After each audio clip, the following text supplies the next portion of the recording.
చేరుకుంది అని చెప్పుకోవచ్చు. ఈ రోజు మధ్యాహ్నం 12 గంటలకు మళ్ళీ తవ్వకాలు ప్రారంభించే అవకాశం కూడా ఉన్నట్టు తెలుస్తోంది. అయితే ఇప్పటి వరకు కూడా 11 స్పాట్లలో కూడా అధికారులు తవ్వకాలు జరపడం జరిగింది. అయితే నిన్న 11వ స్పాట్ లో కొన్ని మానవులకు సంబంధించిన అవశేషాలు లభించినట్టు కూడా అనధికారిక ప్రకటన అయితే వెలువడింది. దానికి సంబంధించిన సమాచారం మనకు అందడం జరిగింది. అయితే అది అధికారికంగా ఇంకా ధృవీకరించని పరిస్థితి. దీనికి సంబంధించి కూడా ఇప్పటికీ తవ్వకాల ప్రక్రియ అయితే కొనసాగుతూనే ఉంది. ఈ రోజు కూడా 12 గంటలకు ప్రక్రియ ప్రారంభించే అవకాశం ఉంది. ఈ రోజు 12-13 స్పాట్లలో అధికారులు తవ్వకాలకు జరిపే అవకాశం ఉంది. అయితే విజిల్ బ్లోయర్ ఇచ్చిన సమాచారం మేరకు అయితే అధికారులు తవ్వకాల ప్రక్రియ ప్రారంభించినట్టు తెలుస్తుంది. అయితే కొన్ని సంవత్సరాల క్రితం అక్కడ మహిళలు అలాగే చిన్నపిల్లల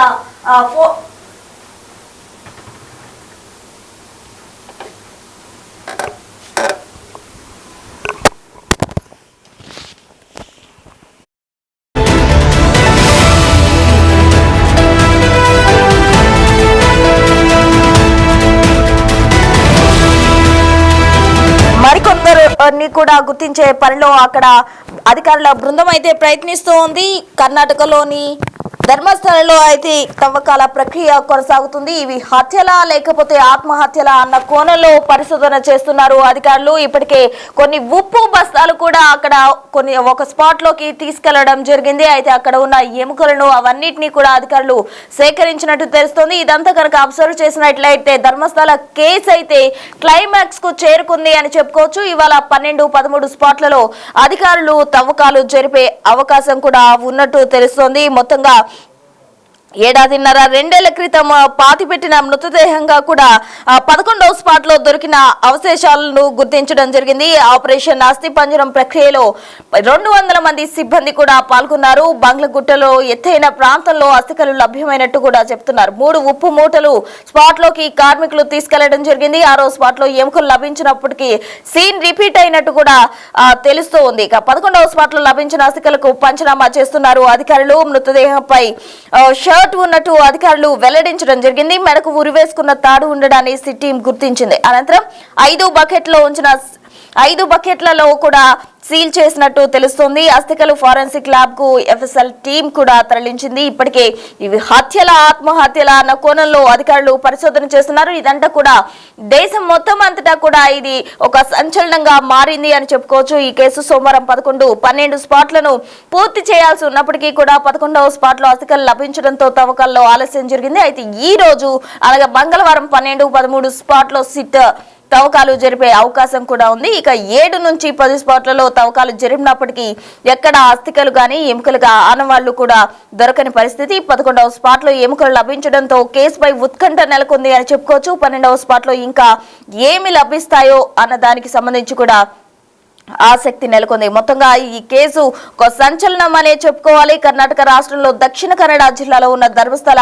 ప్రముఖ హిందూ యాత్రా క్షేత్రంగా కూడా ప్రసిద్ధి చెందింది. ఈ ప్రదేశంలో 1995 నుంచి 2014 వరకు వందలాది మహిళలు అలాగే చిన్నారుల శవాలు రహస్యంగా పూడ్చిపెట్టినట్టు శానిటేషన్ వర్కర్ ఆరోపణలు చేయడంతో కేసు సంచలనం రేపింది. ఈ ఆరోపణలు దేశవ్యాప్తంగా కూడా షాక్ గురి చేశాయి. విచారణ కోసం తీవ్రమైన ఒత్తిడిని కూడా కలిగించినట్టు తెలుస్తుంది. ఇక 2025 జూలై 3న ధర్మస్థల ఆలయంలో ఈ కేసుకు సంబంధించి కూడా కార్మికుడు ఇచ్చిన సమాచారం మేరకు పోలీసులు దర్యాప్తు ప్రారంభించడం జరిగింది. ఆయన 12 సంవత్సరాలుగా దాక్కున్న తర్వాత అపరాధ భావంతో ముందుకొచ్చినట్టు కూడా అధికారుల ముందు చెప్పినట్టు తెలుస్తుంది. బలవంతంగా వందలాది శవాలు పూడ్చినట్టు, వాటితో చాలా మంది మహిళలు చిన్నారులు శవాలపై లైంగిక దాడి హింస ఆనవాళ్లు ఉన్నాయని ఆయన ఆరోపించడం జరిగింది. అయితే 2010లో కల్లేరులో ఒక పెట్రోల్ బంక్ సమీపంలో 12 నుంచి 15 ఏళ్ల స్కూల్ బాలిక శవాన్ని పూడ్చినట్టు కూడా చెప్పాడు. అయితే జూలై 4న విచారణ ప్రారంభించడం జరిగింది పోలీసు అధికారులతో.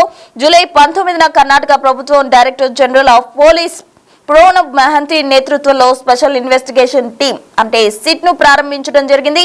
జూలై 11న ఫిర్యాదుదారు కోర్టులో తన వాంగ్మూలం ఇచ్చాడు. ఆ తర్వాత స్వయంగా తవ్విన కొన్ని అస్థిపంజర శకలాలను కూడా సమర్పించినట్టు తెలుస్తోంది. మొత్తంగా తవ్వకాల ప్రక్రియ అయితే కంటిన్యూ అవుతూనే ఉంది. ధర్మస్థలిలో అక్కడ తాజాగా ఈ రోజు కూడా తవ్వకాలు జరిగే అవకాశం ఉంది. మొత్తంగా 13 స్పాట్స్ ను కూడా అతను చూపించడం జరిగింది. విజిల్ బ్లోయర్ ఇచ్చిన సమాచారం ఆధారం చేసుకుని సిట్టాధికారులు అయితే తవ్వకాలు జరుపుతూ ఉన్నారు. ఇప్పటి వరకు 11 స్పాట్లలో తవ్వకాలు జరపడం జరిగింది. ఎక్కడా కూడా ఎటువంటి ఆనవాళ్లు లభించినట్టు కూడా అధికారులు చెప్తున్నారు. మరి ఈ రోజు 12-13 స్పాట్లలో అధికారులు తవ్వకాలు జరగబోతున్నారు. ఇది కీలకంగా మారబోతుంది అని చెప్పుకోవచ్చు. అంటే ఈ రోజు తోటి అది ఎందుకు జరిగింది, ఎందుకు ఈ విధంగా అతను ఆరోపణలు చేశారు అన్నది తేలపోతే అవకాశం కూడా ఉన్నట్టు తెలుస్తోంది.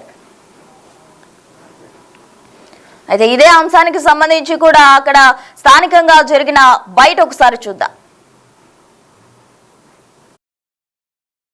దొరికాయి అనేది బయటకు వస్తున్న అనధికార సమాచారం. అందుకే మరోసారి డిస్క్లైమర్ ఇస్తూ ఉన్నాము. ఈ బ్రేకింగ్ కనుక నిజం అయితే, నిజమో కాదో పూర్తి స్థాయి క్లారిటీ ఇంకా రావాల్సి ఉంటుంది. అధికారులు అఫీషియల్గా ధృవీకరించాల్సి ఉంటుంది. మనకున్న సోర్సుల్లో చెక్ చేసిన క్రమంలో 4 బాడీలను ఐడెంటిఫై చేశామనేది వాళ్ళు చెప్తున్నారు. ప్రస్తుతం తవ్వకాలు జరుపుతున్న ప్లేస్ను కూడా మీరు ఒకసారి ఎదురుగా చూడవచ్చు. ఆ గ్రీన్ పరదా ఏదైతే కప్పారో ఆ పోలీస్ వెహికల్ ఏదైతే ఉందో ఆ వెహికల్ వెనకాల మీకు కరెంటు స్తంభాలు మీకు కనిపిస్తూ ఉన్నాయి. ఆ కరెంటు స్తంభాల వెనకే ప్రస్తుతం డిగ్గింగ్ అంతా కూడా జరుగుతోంది. సో దాని దగ్గరే ప్రస్తుతం 4 మృతదేహాల ఆనవాళ్లు దొరికాయి అనేది ఇప్పటివరకు బయటకు వస్తున్న ప్రచారం. ఎగ్జాక్ట్లీ మీకు ఎదురుగా లొకేషన్ చూపిస్తున్నాను. పోలీస్ వెహికల్ వెనకాల కరెంటు స్తంభాలు కనిపిస్తున్నాయి. కరెంటు స్తంభాల పక్కనే 11వ నంబర్ లొకేషన్లో తవ్వకాలు ఉదయం నుంచి కూడా సాగుతూ ఉన్నాయి. చాలామంది ఉదయం నుంచి కూడా వెరీ ఇంట్రెస్టింగ్గా ఎదురు చూస్తూ ఉన్నారు, చాలా ఉత్కంఠగా ఎదురు చూస్తున్నారు. ఎందుకంటే ఇప్పటివరకు దొరికిన లొకేషన్స్లో ఎక్కడా కూడా ఎలాంటి ఆనవాళ్లు దొరకపోవడంతో ఈ 11-12 లొకేషన్స్లో ఉంటే కేసులో మిస్టరీ వీడిపోయినట్టే, లేకపోతే ఇది కేవలం సెన్సేషన్ కోసం చేసినట్టుగానే భావించాల్సి ఉంటుందని మొదటి నుంచి కూడా చెప్తున్నారు. అందుకని ఇదిగో 11వ నంబర్ లొకేషన్ దగ్గర ఈ తవ్వకాలు జరుపుతున్నప్పుడు చాలా సీరియస్గా చేస్తూ ఉన్నారు. ఎందుకంటే ఎక్కడ బయటికి లీక్ కాకుండా ఉండటం కోసం మామూలుగా అన్ని చోట్ల పరదా పై వరకు కప్పితే ఈ 11వ నంబర్ లొకేషన్లో కింది నుంచి కూడా ఏమీ కనపడకుండా కింద ఎక్స్ట్రా పరదా కప్పారు. మీరు ఒకసారి చూడొచ్చు. ఎందుకంటే ఇక్కడ తవ్వకాలు మొదలు పెట్టగానే కొన్ని ఆనవాళ్లు, కొన్ని ఎముకలు దొరికాయి అనేది కొంత అనధికారికంగా మనకు సమాచారం తెలుస్తుంది. ఆ తర్వాత 4 డెడ్ బాడీస్ని ఐడెంటిఫై చేసినట్టుగా ఇప్పటివరకు అయితే తెలుస్తోంది. సో దీనికి తోడు ఇప్పుడు మనకు కొద్దిసేపటి క్రితం లోపలికి ఉప్పు బస్తాలని తరలించారు.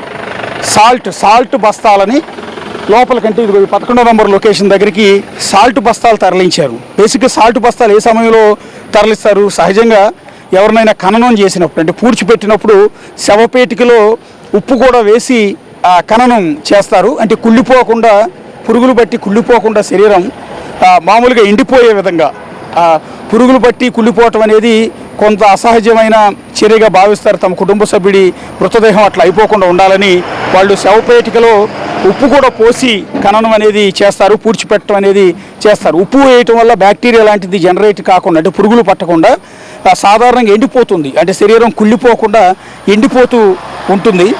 దానివల్ల వాళ్ళ ఆత్మకి శాంతి లభిస్తుందని భావిస్తుంటారు. అందుకని ఉప్పు వేస్తుంటారు. ఇంకంతేకాదు పల్లెటూళ్ళలో చాలామంది ఈ ఆవులు కానీ, ఎద్దులు కానీ, గేదెలు కానీ చనిపోయినప్పుడు వాటితో పాటు వాటిని గొయ్యిదీసి పాతిపెట్టి ఆ కళేబరాన్ని దానితో పాటు కొన్ని బస్తాలు ఉప్పు వేస్తూ ఉంటారు. ఎందుకంటే ఒకటి స్మెల్ రాకుండా, రెండోది బ్యాక్టీరియా జనరేట్ అయ్యి కుళ్ళిపోకుండా ఉండటానికి అలా చేస్తుంటారు. సో ఇప్పుడు ఈ తవ్వకాల దగ్గరికి ఉప్పు బస్తాలు లోపలికి తరలించడం, స్వయంగా కూలీల చేత పోలీసులే ఉప్పు బస్తాలను లోపలికి ఇదే స్పాట్కి తీసుకెళ్లారు. ఎందుకు తీసుకెళ్లారు? మొన్న కూడా ఇక్కడ తవ్వకాలు జరిపారు. ఆ రోజు ఏమి ఐడెంటిఫై కాలేదు కాబట్టి వాళ్ళకు ఉప్పు అవసరం అనేది పెద్దగా లేకుండా పోయింది. ఇక్కడ మానవ మృతదేహ అవశేషాలు, అంటే ఎముకలు, పుర్రెలు దొరికాయి కాబట్టే ఈ ఉప్పుని బహుశా అక్కడికి తరలించుంటారు అనేది ఈ బయట ఉన్న వాళ్ళందరూ కూడా చెప్తున్న మాట. సో ఉప్పు బస్తాలను స్వయంగా తీసుకెళ్లారు. ఇది లేటెస్ట్ డెవలప్మెంట్. ఇంకోటి విజిల్ బ్లోయర్ అని చెప్తున్న ఆ వ్యక్తి కూడా చాలా స్పష్టంగా చెప్తున్నాడు, ఈ లొకేషన్లో ఖచ్చితంగా డెడ్ బాడీస్ ఉంటాయి. నేను ఆ రోజు పూడ్చిపెట్టినప్పుడు స్పష్టంగా నా కళ్ళతో చూశాను, నా చేతులతోనే పూడ్చిపెట్టాను అని విజిల్ బ్లోయర్ అని చెప్తున్న ఆ వ్యక్తి, ముసుగు వ్యక్తి చాలా క్లియర్గా చెప్తూ ఉన్నాడు. సో అతని మాటలకు బలం చేకూరేలా ప్రస్తుతం ఇక్కడ 4 డెడ్ బాడీస్ ఆనవాళ్ళు అనేవి దొరికాయి అనేది ఇప్పటి వరకు మనకు తెలుస్తున్న అనధికార సమాచారం. ఇది ఒక సెన్సేషన్ కాబోతోంది. దానికి తోడు ఉప్పు బస్తా లోపలికి తీసుకెళ్ళటం అనేది ఈ కేసులో మరింత ఇంపార్టెన్స్ని తెచ్చిపెట్టింది. ప్రస్తుతం మనం చూస్తున్న గ్రీన్ పరదా ఏదైతే ఉందో ఆ పరదా వెనకాలే తవ్వకాలు జరుగుతూ ఉన్నాయి. ప్రొక్లైనర్తో ఇప్పటి వరకు కూడా తవ్వారు. ఇంకొక బేస్ కూడా మనం ఒకసారి చూడాల్సింది. అక్కడ ఉన్న ప్రొక్లైనర్, ఆ చిన్న ప్రొక్లైనర్ని బేసిక్గా గొయ్యి దవ్వటానికి తీసుకెళ్లారు. సో ఆ తర్వాత దాన్ని బయటకు పంపించేశారు. అంటే గొయ్యి దవ్వటం కంప్లీట్ అయిపోయి బహుశా పుర్రెలు ఎముకలు లభ్యమైన తర్వాత ప్రొక్లైనర్తో పని ఉండదు. అక్కడ తీసుకెళ్లిన కూలీల సాయంతో, పలుగులు పారల సాయంతోనే వాటన్నిటిని కూడా వెలికి తీయాల్సి ఉంటుంది. అందుకని ప్రొక్లైనర్ అవసరం లేదు కాబట్టి ప్రొక్లైనర్ని కూడా బయటికి పంపించేసినట్టున్నారు. చక్కగా ప్రొక్లైనర్ డ్రైవర్ కూడా బయట కూర్చుని రిలాక్స్డ్గా కూర్చుని ఉన్నాడు, పెద్దగా పని లేదు దానికి. సో మనుషులు మొత్తం కూడా పనిచేస్తున్నారు. 20 మందికి పైగా కూలీలు లోపల పనిచేస్తున్నారు. ఇక్కడ సిట్ టీం సభ్యులు ఉన్నారు, ఫోరెన్సిక్ టీం సభ్యులు ఉన్నారు, క్లూస్ టీం సభ్యులు ఉన్నారు, రెవెన్యూ సభ్యులు ఉన్నారు, ఇంకా మిగిలిన పోలీస్ శాఖకు సంబంధించిన సిబ్బంది అందరూ కూడా, అంటే లోకల్ పోలీసులు అందరూ కూడా ఉన్నారు. వాళ్ళందరి సమక్షంలోనే పంచనామా అనేది నిర్వహించాల్సి ఉంటుంది. ఒకవేళ ఎముక, చిన్న ఎముక దొరికినా, పెద్ద ఎముక దొరికినా అది అధికారులందరి సమక్షంలో వీడియోగ్రఫీతో వీడియో మొత్తం కూడా తీస్తూ ఉంటారు. ఫొటోస్ ఎప్పటికప్పుడు తీస్తూ ఉంటారు. ఆ తీసిన సమయం అంతా నోట్ చేసుకుంటారు. తీసే శాంపిల్స్ అన్నింటిని కూడా చాలా జాగ్రత్తగా కలెక్ట్ చేసుకుంటారు. ఆ తీసుకున్న శాంపిల్స్ అన్నింటిని కూడా ఇప్పుడు తీసుకెళ్ళిన ఉప్పు ఏదైతే ఉందో బహుశా ఆ ఉప్పులో ప్యాక్ చేస్తారేమో అనుకుంటున్నాం. మరి పూర్తిగా దానికి సంబంధించిన సమాచారం మన దగ్గర లేదు కాబట్టి సాల్ట్ తీసుకెళ్ళటానికి బహుశా కలెక్ట్ చేసుకున్న ఎముకల్ని, పుర్రెల్ని అందులో సాల్ట్లో పెట్టి తీసుకొస్తారా ఏంటనేది చూడాల్సి ఉంటుంది. లేకపోతే స్మెల్ వస్తుంది కాబట్టి దాన్ని కంట్రోల్ చేయడానికి ఏమైనా తీసుకెళ్ళారంటే రకరకాల, ఇది కొన్ని ఏళ్ల క్రితం పూడ్చిపెట్టిన మృతదేహాల తాలూకు అవశేషాలు ఉన్నా కూడా అందులోంచి స్మెల్ పెద్దగా రాదు. ఎముకల నుంచి పెద్దగా స్మెల్ అనేది రాదు. సో ఎందుకు ఉప్పు తీసుకెళ్లాల్సి వచ్చింది? సో ఇది బేసిక్గా ఈ పోస్ట్ మార్టం చేసే అటాప్సీ వైద్యులకు కావచ్చు, అటాప్సీ సిబ్బందికి వీళ్ళకి ఎక్కువగా అవగాహన ఉంటుంది. సాల్ట్ ఏ సందర్భాల్లో వాడుతుంటారు అనేది డాక్టర్లకి పూర్తి స్థాయి అవగాహన ఉంటుంది. సో ఎప్పుడో 15 ఏళ్ల క్రితం రేప్ చేసి చంపి పూడ్చిపెట్టిన డెడ్ బాడీస్ ఆనవాళ్ళు, అంటే ఎముకలు, పుర్రెలు ఎన్నేళ్ళు ఉన్నా కూడా చెక్కు చెదిరే అవకాశం లేదు కాబట్టి అవి దొరికితే వాటిని భద్రపరచడానికి సాల్ట్ అనేది వినియోగిస్తారా లేదా, ఎందుకు సాల్ట్ ఏ సందర్భాల్లో వాడతారనేది వాళ్ళ నుంచి మనం సమాచారం తెలుసుకోవాల్సి ఉంటుంది. కాకపోతే ఇంట్రెస్టింగ్ డెవలప్మెంట్, ఇది మేజర్ డెవలప్మెంట్, ఒక సంచలనమైన డెవలప్మెంటే. సో మరి కాసేపట్లో దానికి సంబంధించిన ఏమన్నా అప్డేట్స్ని అధికారులు ధృవీకరిస్తారా లేదా అన్నది చూడాల్సి ఉంటుంది. లేదంటే కనుక ఇప్పుడు అక్కడ తవ్వకాలు చేస్తున్నారు కాబట్టి ఒకవేళ దీన్ని రహస్యంగా ఉంచి పూర్తి స్థాయి రిపోర్ట్స్ సబ్మిట్ చేయడానికి ఇంకా టైం పడుతుంది కాబట్టి మీడియాకు పూర్తి వివరాలు వెల్లడించని పక్షంలో ఒకవేళ ఎముకలు లాంటివి కనుక దొరికితే ఇదిగో ఇటువైపు నుంచే తీసుకొస్తారు. ఖచ్చితంగా ఇటువైపు నుంచే ఈ రహదారి గుండానే తీసుకొచ్చి మనకు ఎదురుగా కనిపిస్తున్న బ్లూ కలర్ వ్యాన్ ఏదైతే ఉందో అక్కడ పోలీసులు నిలబడి ఉన్నారో ఆ వ్యాన్లోనే స్టోర్ చేసి అక్కడ నుంచి ఫోరెన్సిక్ ల్యాబ్కి తరలించాల్సి ఉంటుంది. బహుశా ఇలా తీసుకొచ్చేటప్పుడు వాళ్ళు అడిషనల్గా బస్తాలు లాంటివి ఏమి పట్టుకెళ్ళలేదు, ఒక్క ఉప్పు బస్తాలు మాత్రమే తరలించారు. తిరిగి వచ్చేటప్పుడు బహుశా ఆ ఉప్పులోనే వీటన్నిటిని కూడా ప్యాక్ చేసి తీసుకొచ్చే అవకాశం ఉంటుంది. దాన్ని బట్టి మనకు క్లారిటీ వచ్చే అవకాశం ఉంటుంది. లేదా కొంత ఇంటర్నల్ ఇన్ఫర్మేషన్ అక్కడ లోపల పనిచేయడానికి వెళ్ళిన సిబ్బందిలో కొంతమంది ఈ విషయాన్ని లీక్ చేసే అవకాశం ఉంటుంది. మొన్న 6వ నంబరు లొకేషన్లో కూడా ఒక మనిషి ఎముకలు, పుర్రె దొరికాయి. అది పురుషుడి పుర్రె, ఎముక అని తేలింది. అది కూడా సిట్ అధికారులు ఎక్కడ ధృవీకరించలేదు. కానీ అక్కడ పనిచేయడానికి వెళ్ళిన మిగిలిన సిబ్బంది దాన్ని కొంత బయట ప్రపంచానికి లీక్ చేయడంతో సంచలనం మొదట వెలుగులోకి వచ్చింది. అయితే అతను చెప్తున్నది 100 మందికి పైగా ఆడవాళ్ళని, పర్టికులర్గా 15 ఏళ్ళ నుంచి 20 ఏళ్ళు 22 ఏళ్ళ లోపు ఉన్న యువతలను మాత్రమే రేప్ చేసి ఇక్కడ పూడ్చిపెట్టారు అనేది విజిల్ బ్లోయర్ చేస్తున్న ఆరోపణ. కానీ మొన్న దొరికింది మేల్ డెడ్ బాడీ. కానీ ఇప్పుడు ఈ స్పాట్లో 11వ లొకేషన్లో 4 యువతుల డెడ్ బాడీ తాలూకు ఆనవాళ్ళు, అవశేషాలు దొరికాయి అనేది బయటకు వస్తున్న సమాచారంగా తెలుస్తుంది. చూద్దాం మరి కాసేపట్లో అయితే దీనికి సంబంధించిన క్లారిటీ అయితే వచ్చే అవకాశం ఉంటుంది.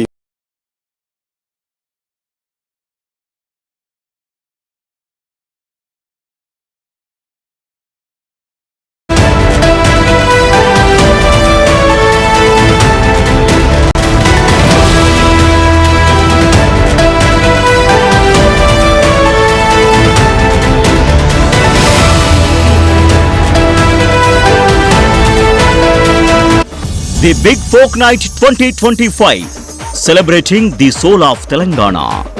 ఆగస్టు 23 సాయంత్రం 6 గంటల నుండి ఎల్బీ స్టేడియంలో. టికెట్స్ బుకింగ్ కోసం ఎంట్రీ వాలా యాప్